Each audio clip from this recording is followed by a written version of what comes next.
it's Cherie from Big Notes Get Votes. Now, when it comes to producing sound, for me, the most important thing is that you are doing it in the most efficient way possible.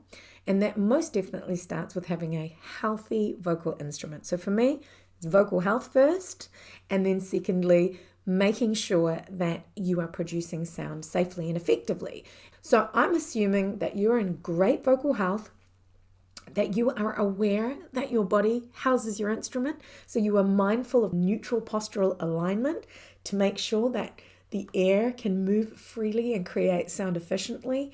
And I can link you to a video that helps you learn how to check that out as well. So with that in mind, then there are the 3 fundamental elements of sound production. Now, I'm not a voice scientist, nor am I a medical doctor, so this is how it's been taught to me, and this is my understanding of it and how I share it with my coaching clients. So I hope you found this helpful, but please, if you are a voice scientist or anyone that has some great knowledge on physiology, pop some comments below about how I could maybe explain it better, or if you have anything that you'd like to add. So let's kick off. The 3 elements that produce sound, firstly, it's air. Air is the power or the generator for the sound. So you need to have that energy. Air pressure needs to go underneath your vocal folds and vibrate them. Once the vibrator or the source of the sound, your vocal folds, have vibrated, they produce a sound wave. And that sound wave then moves those air particles.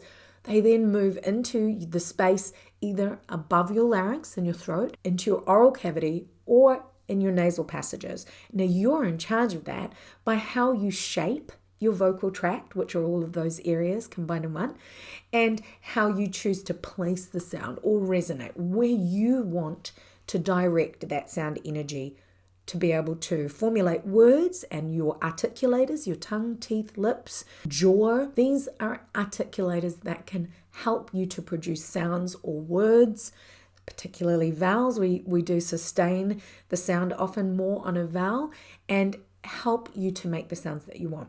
If you like this video, let me know. If you've got any questions, comment below because I'd love to answer them as well. Do subscribe, hit the like button, and have a great day.